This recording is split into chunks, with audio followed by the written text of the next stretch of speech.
What's up, guys? Welcome back to Newswave. Real quick before we start, I do want to remind everyone we do still have the competition going on for the new 2DS XL. We're at 50,000 subscribers. We will be drawing and someone will be winning a new 2DS XL, a brand new one, not the one I took apart. Don't worry, it'll be sealed up and sent to you. But make sure you're subscribed and definitely check the link down in the description so you can get your name in the hat for it. And with that, guys, let's get started today. Now, the first thing we're talking about today is Minecraft, specifically on the Xbox One and the Switch. Now, we keep hearing about this update that's going to be showing up for both of those consoles, because before they were kind of vague and we weren't really sure as to what was going to be happening there. It looks like they're going to be bringing everything together in the Better Together update that will introduce the Bedrock engine to the Xbox One and the Switch, not the PS4, because Sony is still doing some weird stuff.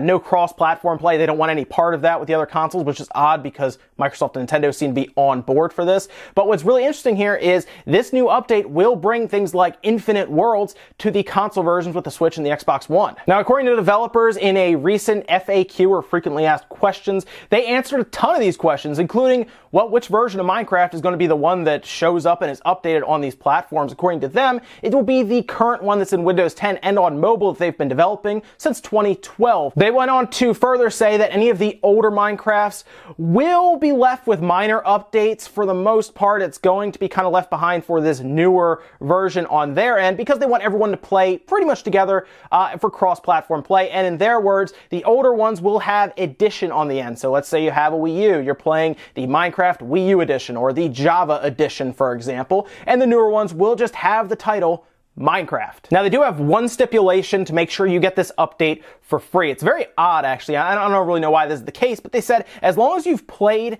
Minecraft on your platform of choice, whether it is the Switch or the Xbox One, for example, for 5 hours in the past 12 months, you will get it for free. I don't know if this is for people because they want to sell you the update after it comes out. Let's say you buy, I guess, just that version.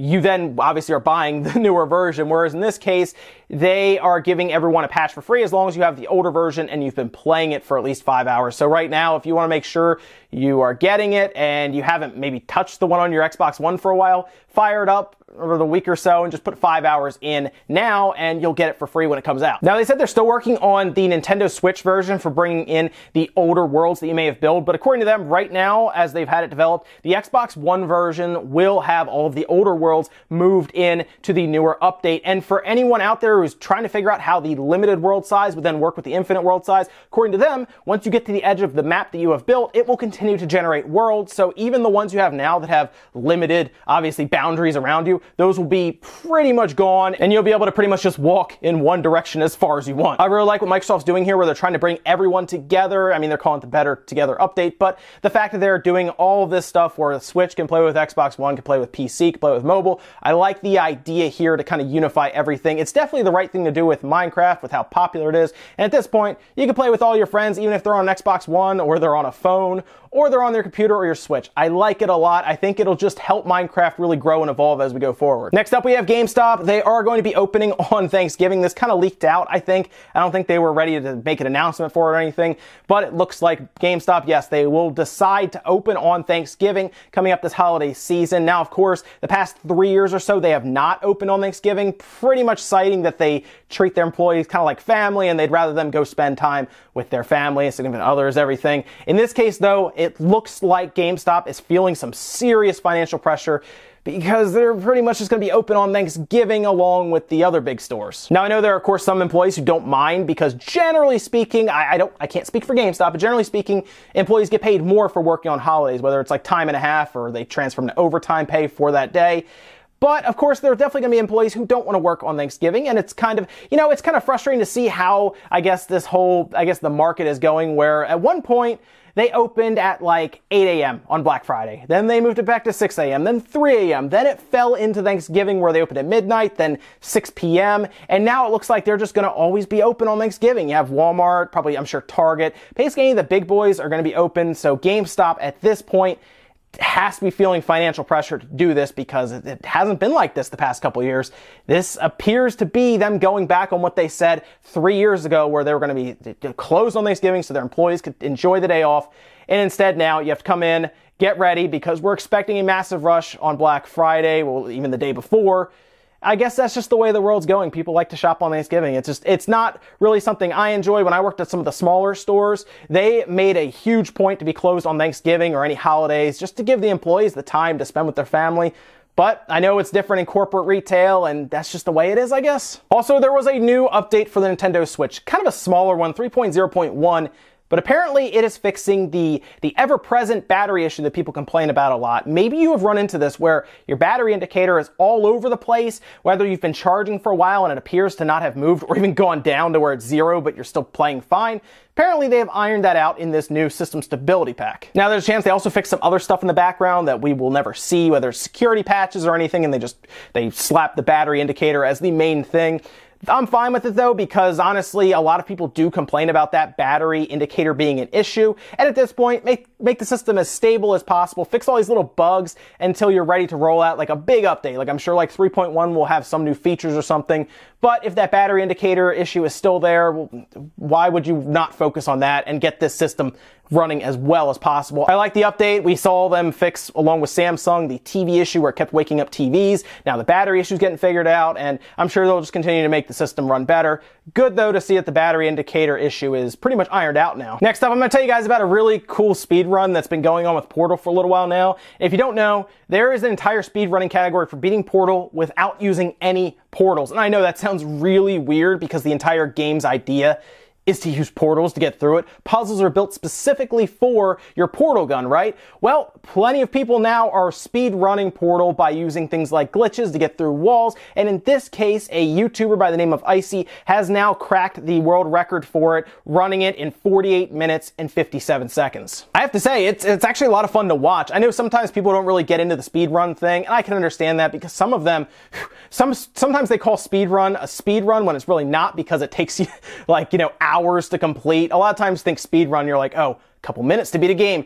Not always the case. Here though, even though it's almost an hour, it's 48 minutes, it's still a lot of fun to watch because they use some crazy techniques to get by, well, puzzles you wouldn't think you'd get past without shooting that portal gun. So very cool. I'll leave a link to this YouTube video in the description below. I would check it out if you have a minute. It's actually pretty neat to see some of these little tricks they do. And in our last bit of news today, it looks like finally, after months of speculation and trying to figure this out, AMD has unveiled their Vega GPU line for gamers. Remember we had the Frontier Edition? Well, that was more for things like deep learning, for example. These cards that they have now announced are for gamers, people who are going to game at high resolution, because they seem to be targeting the high-end market with these new cards. Now, if you don't know, for a little while now, AMD has kind of been targeting the budget-minded consumer who is trying to build a gaming computer, and finally it looks like they're going to take their real shot at really attacking the NVIDIA line of cards. Something like a 1070 or a 1080, for example, is what it looks like they're going to be attempting to compete with here, with two different cards with a couple variations of the bigger card. We have a Vega 64 and a Vega 56. Those are the two cards you need to know about. One of them, the Vega 64, will also offer a liquid-cooled, a closed-tubed liquid-cooled unit as well. Now, we do have specs for these cards, but the thing it's going to come down to, of course, are benchmarks that we see that actual sites or YouTubers or the media will actually get out of these. Because it's one thing to see on paper specs and stats for a card, it's another thing to see it actually work in real life in a real world situation, right? And a lot of times these benchmarks will tell us that. So while AMD may tell us, hey, these cards are going to compete with the 1080, we'll see when they come out. However, what they have shown us on these spec sheets that you're about to see are pretty impressive. So here's a chart showing, well, all the stats that we need to know. Of course, there is the Vega 64 liquid on the left, and then going from there to the right, 64 that is air-cooled, and then the smaller 56 card. I say smaller because it's further down the line in terms of performance. However, it still looks extremely capable. The 56 would go against the 1070, for example. The 64 will compete against the 1080 according to AMD. So from left to right, they do have the same stream processors between the 64 and the 64 liquid, whereas the 56 does have less, but of course the 56 is kind of further down the line in terms of performance. That will compete more with the 1070, like we said before. In this case, though, the 64 is using 4096 stream processor, 64 compute units, as you'd expect with the naming of 64. The 56 is going to be using 56 compute units along with 3585 stream processors. The big thing you need to look at past the boost clock and the base clock is the fact that they're using HBM2 memory, which is something that I think that they've had to delay this for, as they've said in the past. HBM2 was, I think, taking a little longer than they wanted to produce and actually get their hands on to create these cards. All of the cards that they have here that are coming out are going to have 8 gigabytes of video RAM, which should work well for 4K visuals, for example. The power is pretty high for the liquid-cooled one, 345 watts, down from there for the air-cooled one at 295 watts, and then the 56 will use 210 watts of board power. They're all based on 14 nanometer technology and will also be based on the same underlying GPU, Vega 10. All of these apparently are going to be launching August 14th. Of course, how easy will they be to get? I don't know, because maybe these will be used in a lot of mining rigs, which generally jack up the price on a lot of these cards. If you look up something like an RX 580 right now, way above retail price. Definitely not what it should be priced at, because the people who mine Bitcoin, for example, use these cards a lot. Launch price $699, down from there $599 and $499. You're going to notice there's a difference there, $499 and then $599 and then $399 and $499. That's because AMD is doing something very odd here. They're going to only sell the liquid 64, for example,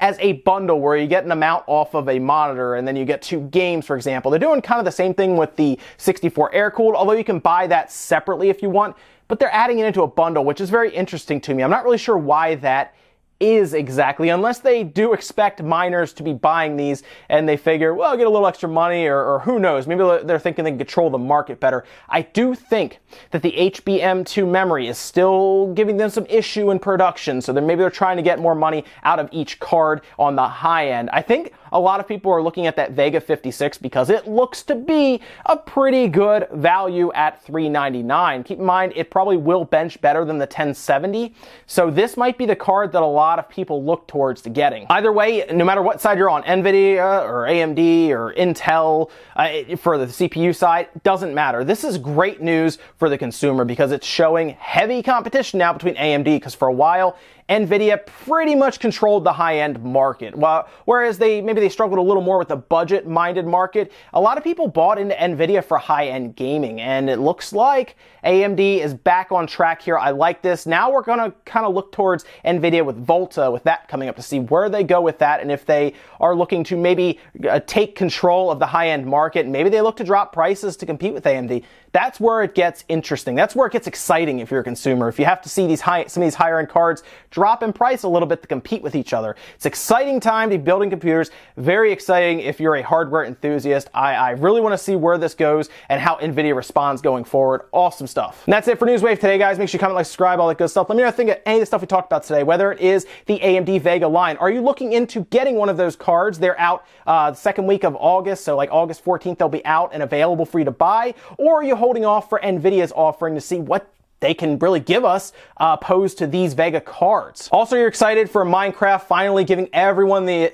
addition to play together, minus the PlayStation brand, although they do say they are in talks and trying to get them on board. We'll see if Sony budges here, but I don't know. That's it for now, guys. I'll see you next time.